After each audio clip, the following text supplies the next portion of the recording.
구독자 여러분들이 국내 주식시장에 상장되어 있는 기업들에게 조금 더 현명하게 투자하실 수 있도록 한 줄기의 빛이 되어드리겠습니다. 소중한 리포터 같이 보기, 지금부터는 백종석 연구위원과 함께합니다. 안녕하세요. 네, 안녕하세요. 네, 제형솔루텍 어떤 회사인지 자세히 소개를 해주시죠. 네, 제형솔루텍은 1976년에 설립된 금형 및 카메라 모듈, 액추에이터라는 부품의 제조업체입니다. 설립 초반부터 2010년경까지는 주로 플라스틱 금형 제조, 판매 사업을 영위하다가 2010년대 초반부터 액추에이터라는 부품의 제조, 판매 사업에 집중하기 시작했습니다. 좀 들어가 보면은 현재 올해 상반기 기준으로 매출 비중은 금형이 약 17%, 액추에이터가 84% 정도로 구분되고 있습니다. 이 기업은 이제 들어보신 분도 있겠지만은 카메라 모듈 또 그 안에서의 부품인 액추에이터를 제조하는 회사고요. 주고객은 삼성전자입니다. 그래서 지금 이제 연결 종속회사는 2개가 있고요. 실질적으로는 하나입니다. 그래서 베트남에서 대량의 그 액추에이터를 제조하고 있고요. 제형솔루텍 개성 같은 경우는 이미 16년부터 자산 스크랩을 하고 가동은 되지 않고 있습니다. 그리고 이제 주요 사업을 한번 짚어보면은 일단 회사의 이제 모태가 된 사업이죠. 네. 금형 사업이 있는데 금형은 이제 많이 들어보셨을 거예요. 그 플라스틱 제품의 성형에 필요한 형틀인 금형을 설계하고 제조해서 시사출까지 담당하는 사업입니다. 오랫동안 이 사업을 했는데 24년 올해 8월 30일에 이사회 결의를 통해서 금형 사업의 사업 중단을 결정했습니다. 그래서 사업 중단 이후에 좀 유리한 점이 있으니까 그거는 이후에 이제 설명드리도록 하고요. 네. 주력 사업인 액추에이터에 대해서 말씀드릴게요. 아시겠지만은 카메라 모듈은 스마트폰이나 자동차 등에 장착돼서 소형화된 카메라를 구성하는 이제 부품이죠. 카메라 모듈이 있고 액추에이터는 카메라 모듈 내에서의 핵심 부품입니다. 그래서 한마디로 렌즈의 위치를 최적의 위치로 이렇게 왔다 갔다 이송시키는 장치를 말합니다. 그래서 카메라 모듈 안에는 액추에이터가 거의 대부분 반드시 들어가 있습니다. 그래서 이 액추에이터라는 부품을 만드는 회사인데 여기 보시는 것처럼 그림에서도 이 액추에이터가 카메라 모듈 안에서 위치해 있죠. 그래서 렌즈를 앞으로 뒤로 이렇게 이동시키는 역할을 합니다. 그 외에 약간의 부가적인 기능까지도 하고 있습니다. 그래서 참고로 액추에이터는 크게 3가지 타입이 있고요. VCM 타입, 그리고 인코더 타입, 그리고 OIS 타입이 있습니다. 각각이 저가, 중가, 고가인데 세부적인 설명은 생략을 드리고요. 기본적으로 VCM 같은 저가는 중하권 위주의 업체들이 많이 하고요. 중고가를 이제 한국이나 대만 업체들이 하고 있습니다. 그리고 주 고객은 삼성전자고요. 지금 금형 사업을 이제 사업 중단을 했잖아요. 그래서 액추에이터 사업은 100% 삼성전자 향이다 보니까 삼성전자 향이 고객의 대부분을 차지하고 있습니다.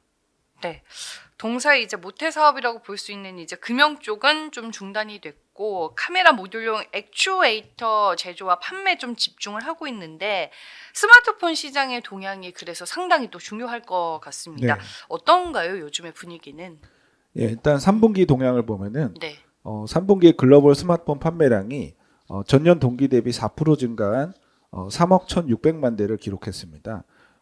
사실 글로벌 경기 우려 대비는 좀 괜찮았죠. 그리고 사실 저는 5개 분기 연속 그 출하량이 증가했다는 거는 지금 시장에서 생각하는 것보다는 생각보다는 괜찮은 시장이 상황이 네. 이어지고 있어요. 그래서 저같이 이제 계속 이것만 쳐다보는 사람은 생각보다는 괜찮네라고 느끼는데 아마 시장에서는 워낙 좀 험한 뉴스들만 위주로 나오니까 네. 좀 안 좋은 걸로 보시는데 나쁘지는 않았다라고 보이고요. 거기서 이제 탑5 업체들 중에서는 비보라는 이제 중국 업체가 전년 동기 대비 23% 출하량 증가하면서 꽤 혼자 좀 독보적으로 좀 좋았고요. 애플은 약간 성장 3%대, 삼성전자는 2.9% 정도 이제 감소 출하량이 감소했는데 그래도 여전히 삼성전자가 시장 점유율 1위를 기록을 하고 있습니다. 그래서 일단 스마트폰 업황은 뭐 좋다고까지 얘기할 건 없지만은 뭐 안 좋다, 심각하다 이 정도는 아니다라고 말씀을 드리고요. 그리고 스마트폰 내에서 이제 카메라 기능의 고도화가 지속 중입니다. 그래서 애플만 보더라도 지속적으로 카메라 사양을 업그레이드하고 있죠. 이번에 아이폰 16에서도 이제 주요 특징을 제가 카메라 쪽을 보면 일단 초광각 카메라가 업그레이드가 됐어요. 픽셀 수가 늘어났고요.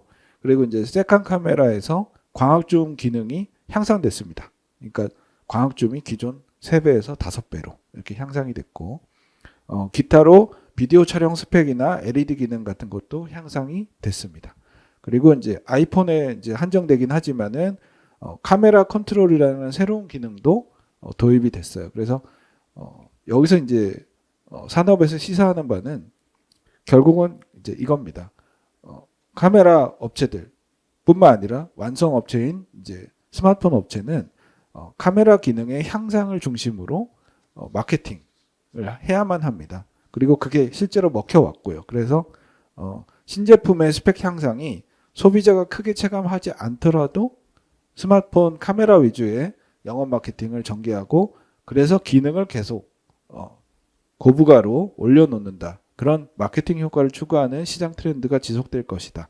이렇게 이해를 하시면 되겠습니다. 그러면은 카메라 부품 업체한테는 나쁘지 않은 환경이다라고 이해하시면 되겠습니다. 네. 요즘에 스마트폰으로 사진 찍는 게 워낙 이제 일상이 됐기 때문에 소비자 측면에서도 카메라 기능 향상 여부가 상당히 이제 중요한 부분인데 그런 쪽에 포커스를 맞춰서 설명을 해 주셨습니다. 이제 주요 투자 포인트 정리를 해 볼게요. 네, 투자 포인트 2가지 말씀드리겠습니다. 첫 번째는 주고객의 액추에이터 수요 증가, 추세가 기대된다는 것입니다. 지금 스마트폰 카메라가 계속 고급화되고 있다고 말씀드렸잖아요. 그래서 그 안에 액추에이터도 계속 고급화가 되고 있습니다. 즉 액추에이터 중에서도 OIS라는 이제 고사양 쪽으로 비중이 높아지고 있다는 것이죠. 손떨림 방지 기능 네, 맞죠? 손떨림 방지 기능까지도 하는 OIS 쪽으로 많이 부품이 고도화되고 있고 그러한 수혜가 좀 기대가 되고 있습니다.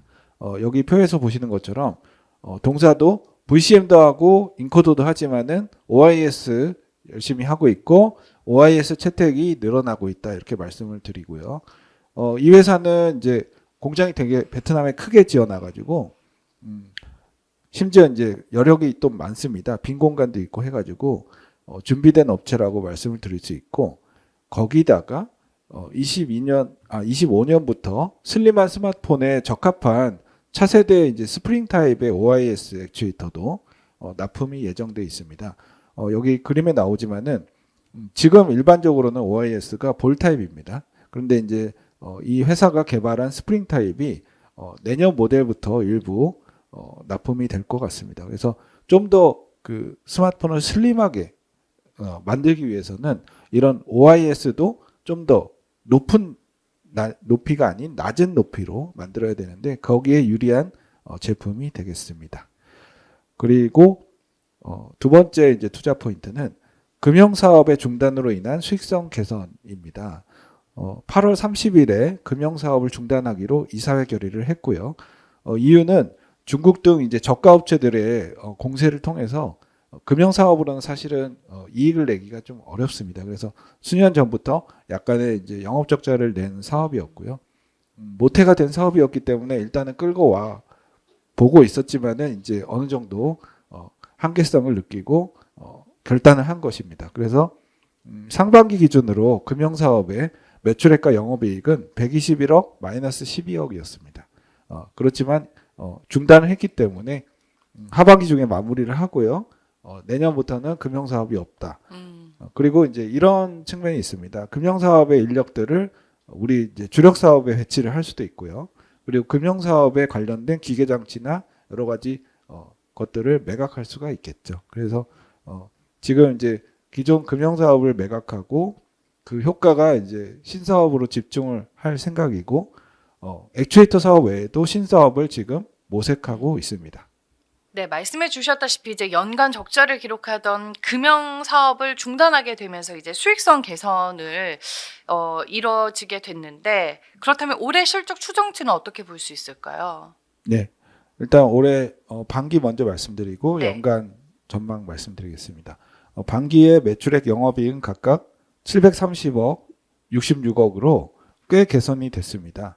이유는 고객사 중저가 모델향 OIS 액추에이터 납품 물량의 증가, 그리고 제품 믹스 개선이 외형 성장을 견인했고 영업이익도 굉장히 좋아졌는데 효율적인 판관비 관리가 주요했습니다. 그리고 물량의 증가도 기여했던 걸로 보입니다. 24년 연간으로 매출액 영업이익은 각각 1,402억, 영업이익 121억을 전망을 하고요. 매출액은 전년 대비 30%, 영업이익은 147% 증가한 수치입니다. 이것을 전망하고 있고, 이유는 이제 반기처럼 주고객의 이제 고부가 액추에이터 채용의 증가, 그리고 동사의 공급 물량 확대, 고부가 제품 비중의 상승 등에 기인을 합니다. 그리고 이제 영업이익을 121억 원으로 전년 대비 크게 개선되는 걸로 보고 있습니다. 제품의 라인업 증가가 있고요. 믹스 개선이 진행이 되고 있습니다. 그래서 영업이익이 꽤 증가하는 추세가 올해부터 본격적으로 시작되고 있다라고 말씀드립니다. 네, 영업이익 증가와 함께 올해 실적 개선 여지가 있는 것 같습니다. 현재 제형솔루텍의 밸류에이션은 어느 정도의 수준일까요? 네, 지금 시가총액은 500억대 중반 정도 있고요. PER은 24년 전망 기준으로 5배입니다. 그래서 굉장히 딱 수치만 들어도 굉장히 저평가구나라고 느낄 수가 있는데, 여기 이제 피어들을 보면은 자화전자, MC넥스, 파트론입니다. 지금 보시면은 PER 기준으로 적어도 7배에서 9배는 받고 있죠. 그래서 제형솔루텍이 이제 꽤 저평가를 받고 있는 상황인데, 이제 그간은 조금 저평가를 받을 만한 요인도 있었다고 보입니다. 왜냐하면 금융 사업을 계속 해오고 있었잖아요. 네. 예, 이게 올드 비즈니스니까 이걸 계속 하고 있었다는 점이 디스카운트 요인이었고, 아무래도 이제 자화전자나 MC넥스 파트론 대비는 시장이 많이 알려진 경쟁력이 있는 기업이다라는 게 이제 크게 알려지지는 못한 상황이었고요. 그런 것들이 이제 실적으로 증명해야 되고, 올드 비즈니스는 과감하게 결단을 했어야 되는데 그런 것들이 지금 조금씩 진행이 되고 있습니다. 그래서 지금 22년 1월 이후에 PBR 밴드상으로 보면은 정말 하단부에서 지루하게 이제 머물고 있거든요. 이런 것들이 해소될 시기가 가까워졌다라고 보고 있고, 그 이유는 실적의 증가와 절대적인 저평가 영역이기 때문입니다. 네. 긍정적으로 볼 만한 요인에 대해서 다시 한번 짚어주셨습니다. 마지막 질문이 될 것 같은데 투자에 참고할 만한 리스크 요인 뭐가 있나요? 네, 고객 집중화 완화가 이제 숙제입니다. 지금 고객 집중화는 어쩔 수 없이 좀 되고 있어요. 금형 사업을 없애면서 액추에이터 사업만 하고 있는 상황인데, 액추에이터는 거의 100% 삼성전자 향입니다. 그래서 어쩔 수 없는 부분이 있고, 다만 지금 이제 금형 사업을 중단하면서 신사업을 찾고 있습니다. 아마 M&A를 통해서 신사업을 할 것 같고요.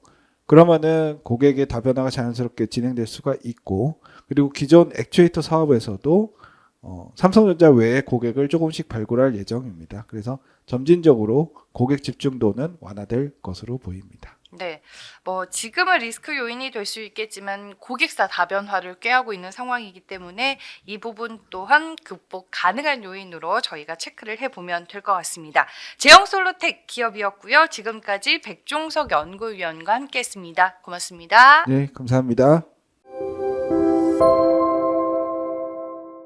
네, 소중한 리포터 같이 보기로 기업 공부하고 있습니다. 이번에는 이세롬 연구위원과 이 시간 채워가도록 할게요. 안녕하세요. 안녕하세요. 네, EV 첨단 소재라는 기업에 대해서 알려주실 텐데 기업 개요 들어볼게요. 예, EV 첨단 소재는 2004년도에 설립된 연성 회로기판 제조사입니다. 그래서 이 동사의 사업 부분은 크게 두 가지로 구성이 되는데요. 연성 회로기판인 FPCB 사업과 그리고 투명 디스플레이 사업으로 구성이 되고요. 작년도 연간 매출액 에서 96%가 FPCB 사업에서 발생을 했습니다. 그래서 이 회사의 실적 대부분은 현재 FPCB 연성 회로기판에서 발생을 하고 있다라고 보시면 될 것 같습니다. 동사가 제조하고 있는 FPCB는 주로 전장, 그리고 배터리, 스마트폰에 공급이 되고 있습니다. 그래서 전장용 FPCB의 주요 고객사는 뭐 LG전자, 그리고 LG 디스플레이가 있고요. 배터리향 이제 FPCB 최종 고객사는 해외 완성차, 전기차 업체들이 대표적입니다. 네, 이어서 투명 디스플레이 사업 간략하게 말씀드릴게요.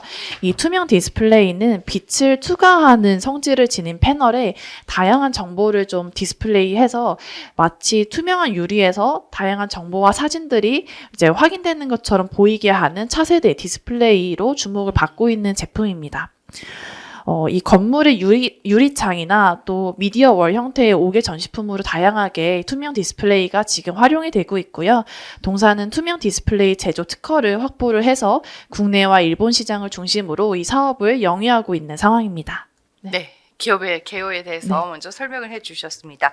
FPCB 업체다라고 정리를 해볼 수 있을 텐데 제가 알기로는 이 FPCB가 모든 전자 제품에 들어가기 때문에 네. 이제 핵심 부품인 걸로 알고 있거든요. 네. 그러면 이쪽의 시장 분위기가 어떤지 또 체크를 해야 될 것 같아요. 네, 그 FPCB는 그 일단은 플렉서블한 소재의 기판 위에 전자회로가 인쇄된 회로 기판을 의미합니다. 그래서 굉장히 뭐 소형화가 되고 경량화가 되고 구조적으로 유연하기 때문에 그 전자기기 내부 공간을 효율적으로 사용을 하고 있어서 대표적으로는 스마트폰이나 뭐 태블릿, 웨어러블 기기에서는 매우 필수적으로 사용되는 부품이다라고 보시면 될 것 같아요. 그리고 이것뿐만이 아니라 또 내구성과 신뢰성이 굉장히 좋기 때문에 자동차나 항공우주, 의료기기 등 다양한 응용처에서 활용이 되고 있습니다. 이 시장 조사기관에 의하면 글로벌 FPCB 시장 규모는 2022년도에 155억 8천만 달러로 지금 추정이 되고 있고요. 2030년도에는 350억 달러로 연평균 성장세가 한 10% 초반으로 매년 좀 기록할 것으로 전망이 되고 있는 상황입니다. 전통적인 FPCB의 수요처는 말씀 주신 것처럼 스마트폰과 같은 IT 기기였는데요.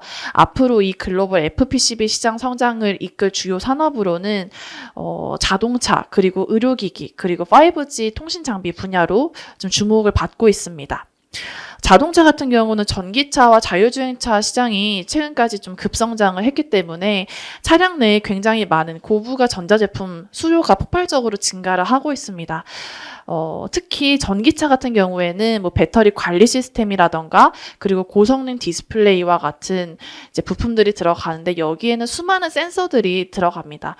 전기차는 이 부품이 많이 들어가는 거에 반면해서 또 경량화가 굉장히 중요하기 때문에 이런 주요 부품들을 이제 연결하는데 특화된 FPCB가 이 FPCB가 좀 활용이 되고 있고요. 그리고 자율주행차 역시 다양한 센서와 통신 시스템이 사용되기 때문에 이 신뢰도가 높은 FPCB가 필수적으로 좀 적용이 되고 있는 상황입니다. 의료기기 같은 경우에는 휴대성과 소형화 트렌드가 지속이 되고 있습니다.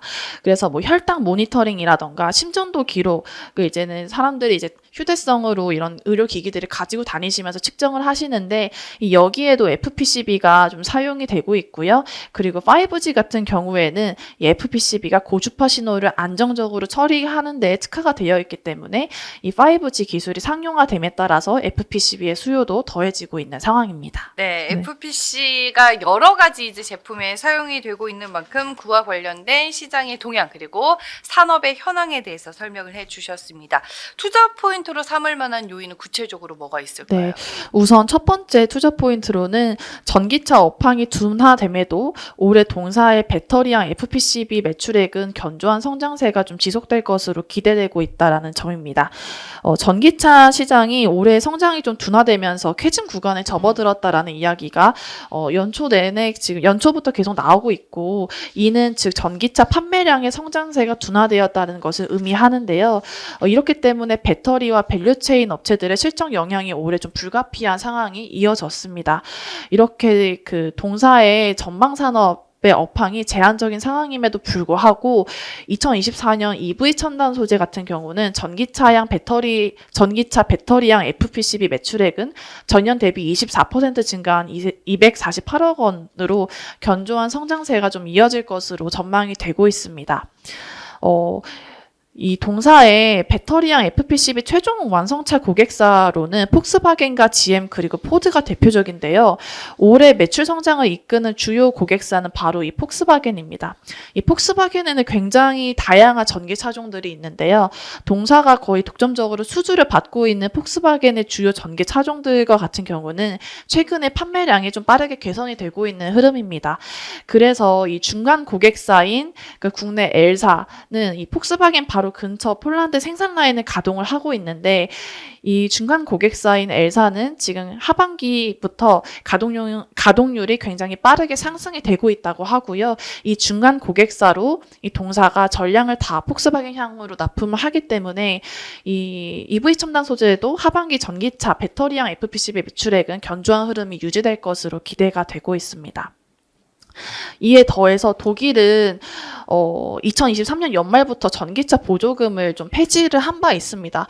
그런데 독일은 전기차에 대한 의존도가 굉장히 높은 국가이기 때문에 이 전기차 캐즘 현상이 본격화되면서 아무래도 안 되겠다. 이 보조금을 다시 좀 부활시켜야겠다라는 움직임이 있었어요. 그래서 올해 9월 달에 독일은 이 폭스바겐의 판매량 회복을 위해서 기업이 전기차를 구입할 때에는 세액 공제를 다시 혜택을 주겠다라는 개편안을 의결을 했고요. 이 세액 공제 혜택을 받을 수 있는 대상은 올해 7월부터 2028년 12월까지 구입한 전기차 차량입니다.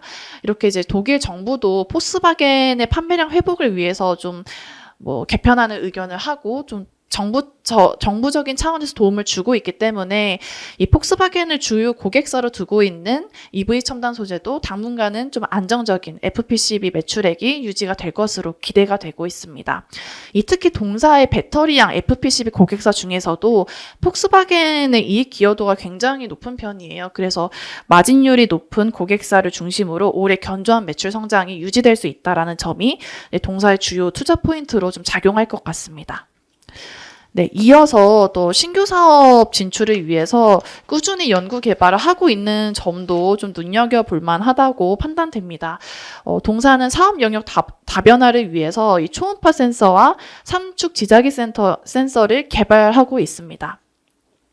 22년도에 산업통상자원부가 이제 전기 자동차 배터리팩의 충전 상태와 건강 상태를 검출하고 고장할 수 있는 초음파 센서의 기술 개발 사업을 주관했는데요. 이 사업의 주관 사업자로 EV 첨단 소재가 선정이 되었습니다. 이 EV 첨단 소재가 그래서 국책과제로 이런 초음파 센서를 지금 개발을 하고 있는 것인데요. 2026년도에 개발 완료를 좀 목표로 하고 있는 상황입니다. 이게 양산에 성공을 한다면 전기차 배터리 BMS에 좀 적용이 돼서 BMS 내 부품 소자들의 작동 결함을 좀 판단을 하고 진단을 검출하는 역할을 수행할 것으로 기대가 되고 있는 이제 주요 제품이고요. 그리고 삼축 지자기 센서를 말씀드리면 우선 지구 자기장의 미세한 자기장 변화를 X축, Y축, Z축 총 3가지 방향으로 측정을 해서 이 동서남북의 방위각을 제공하는 전자 콤파스에 적용이 되는 센서입니다. 이 전자 콤파스가 적용되는 대표적인 애플리케이션은 스마트폰과 자동차가 있고요. 그리고 드론과 AR, VR 게임기 등에도 이제 적용이 되고 있습니다. EV 첨단 소재는 지금 삼축 지자기 센서를 전자부품연구소와 함께 이제 국책 과제로서 자율주행 자동차 이 휠 센서에 좀 적용이 될 수 있도록 공동 개발을 하고 있습니다. 이 삼축 지자기 센서도 2026년 이후에 개발이 완료될 것으로 좀 판단이 되는데요. 지금 매출액 대부분이 FPCB에서 발생을 하고 있기 때문에 네. 이 회사가 사업 영역 다변화를 위해서 좀 부단히 연구 개발을 하고 있다라는 점을 좀 좋게 볼 수 있을 것 같습니다. 네, 배터리양 FPCB 쪽과 더불어서 이제 신규 사업이 어떻게 진행이 되고 있는지 투자 포인트를 통해서 알아볼 수 있었습니다. 이제 실적으로 넘어가 볼 텐데 올해 상반기 실적은 어땠고 연간 네. 실적은 어떻게 전망을 하세요? 올해 상반기 실적부터 말씀드리면 매출액은 전년 동기 대비 24% 이상 증가한 420억 원을 기록을 했고요. 영업이익은 거의 흑자 전환에 성공을 하면서 44억 원을 기록했습니다. 올해 상반기 실적은 일단은 가파른 외형 성장을 기록했다. 그리고 수익성 개선이 매우 돋보였다. 이 두 가지 포인트가 이 두 가지로 요약을 할 수 있을 것 같습니다. 수익성 개선이 크게 이렇게 가능했던 이유는 우선 투명 디스플레이가 굉장히 마진이 높습니다. 근데 상반기에 이 투명 디스플레이 매출 비중이 가파르게 증가하면서 제품 믹스에 대한 개선이 좀 돋보였고요. 그리고 이 배터리용 FPCB 사업 같은 경우는 고정비 부담이 높은 장치 산업으로 좀 분류가 되는데요. 이 수주가 증가하면서 고정비 효율화가 좀 본격적으로 일어났다라고 요약을 할 수 있을 것 같습니다. 올해 연간 실적 추정을 말씀드리겠습니다. 올해 연간 매출액은 전년 대비 26% 증가한 매출액 788억 원을 전망을 하고요. 영업이익은 49억 원으로 흑자 전환에 성공할 것으로 기대를 하고 있습니다. 사업 부분별 올해 매출액 추정은 FPCB 같은 경우는 730억 원을 기대를 하고요. 투명 디스플레이 사업은 58억 원으로 전년 대비 2배 이상 성장할 것으로 전망하고 있습니다. 여전히 이 FPCB 사업 매출 비중이 굉장히 올해에도 큰 상황인데요. FPCB 사업을 구성하는 주요 제품별 연간 매출액은 전장향 288억 원, 배터리향 248억 원, 그리고 모바일향 96억 원, 기타 의료기기향 71억 원으로 좀 구성될 것으로 예상을 하고 있습니다. 네, 실적까지 저희가 네. 확인을 해봤습니다. 밸류에이션은 현재 주가 수준에서 네. 어떻게 저희가 평가를 해볼 수 있을까요? 올해 추정치 기준으로 현재 주가는 PBR 한 1.2배에서 1.5배 사이에서 계속 왔다 갔다 하는 모습을 보이고 있습니다. 이 동사와 이제 동종사다라고 비교를 해볼 수 있는 FPCB 업체는 대표적으로는 BH도 있고요. 인터플렉스도 있고 코리아 서킷도 있는데요. 이 3사의 경우 올해 평균 PBR이 1배 언더에서 0.8배 정도 수준에서 거래가 되고 있기 때문에 사실 EV 첨단 소재가 이 경쟁사들보다는 매출 규모가 굉장히 작은 편이거든요. 그런데 이제 밸류에이션도 조금은 높게 거래가 되고 있다라고 볼 수 있을 것 같아요. 그리고 올해 상반기 실적 흐름이 굉장히 좋았다고 제가 실적 포인트에서 말씀을 드렸는데 네. 하반기도 안정적인 실적 흐름이 유지될 것으로 전망되나 상반기보다는 매출액과 영업이익 모두 실적 모멘텀이 다소 둔화될 것으로 기대가 됩니다. 상반기의 매출 성장세를 조금 하회하는 하반기 매출 흐름을 기록할 것으로 전망이 되고 또 저평가된 종목으로 보기에는 또 애매한 밸류에이션 상태이기 때문에 단기 주가 상승을 기대하기에는 좀 부담스럽다, 적합하지 않은 종목인 것 같아요. 그런데 이제 2025년도에는 그래도 전기차 업황 회복이 좀 이제 가시화될 것이다라고 기대하고 있는 분들, 그런 시선들도 있는데요. 네. 이 국내 FPCB 업체들 중에서는 동사가 전기차 그리고 배터리향 매출 비중이 가장 높습니다. 그래서 내년도에 전기차에 대한 센티멘트가 좀 전반적으로 나아진다면 이때 이 회사도 국내 FPCB 업체 중에서는 전장용을 굉장히 잘하는 회사다라는 점이 돋보이면서 이때부터 좀 기업 가치가 회복하는 흐름을 보여줄 것이다라고 좀 보수적으로 판단을 하고 있습니다. 네, 전기차 캐즘에서 이제 벗어나는 게 네. 우선적으로 좀 중요한 포인트가 될 것 같습니다. 마지막으로 리스크 요인으로 보는 부분은 뭔가요? 네. 우선 FPCB 사업이 이 회사 전체 매출액의 90% 이상을 차지를 하고 있어요. 그런데 FPCB 매출액에서도 전기차 그리고 전장용 이제 매출 비중이 70% 이상을 구성을 하고 있기 때문에 아무래도 자동차 판매량이 둔화된다라거나 전기차 화재 이슈로 전방 산업의 업황이 계속 좀 부진한 흐름이 내년, 내후년에도 이어진다면 올해 실적은 괜찮겠지만 이제 장기적으로 회사의 실적은 타격이 좀 받을 수밖에 없다라는 점이 있겠고요. 그리고 2023년도에 동사가 리튬 유통 사업에 좀 진출을 했습니다. 그래서 요 이슈를 가지고 단기 주가 상승을 좀 경험한 바 있는데 이제 올해 연말 이제 리튬 사업을 완전히 철수를 하면서 기존에 보유하고 있던 리튬 재고를 다 상각을 처리할 것으로 기대가 됩니다. 근데 리튬 가격이 이제 작년 대비해서는 많이 떨어졌기 때문에 또 이제 이런 평가 손실 비용이 매출 원가의 하반기에 추가적으로 계상될 수 있는 가능성이 있다. 이렇게 보면 저희가 올해 연간 영업이익률을 6.2%로 추정을 하고 있고 전년 대비해서 굉장히 큰 폭의 수익성 개선을 기대하고 있는데 일회성 비용이 또 더해진다면 수익성 개선이 네. 당초 예상치보다는 조금 둔화될 수 있다라는 점이 리스크 요인이 될 것 같습니다. 네, 뭐 리튬 조금 말씀해 주셨다시피 네. 이례적인 현상이고 요인이니까 좀 잘 한번 참고를 해보시길 바라겠습니다. FPCB 업체인 EV 첨단 소재였고요. 지금까지 이세롬 연구위원과 함께했습니다. 고맙습니다. 감사합니다.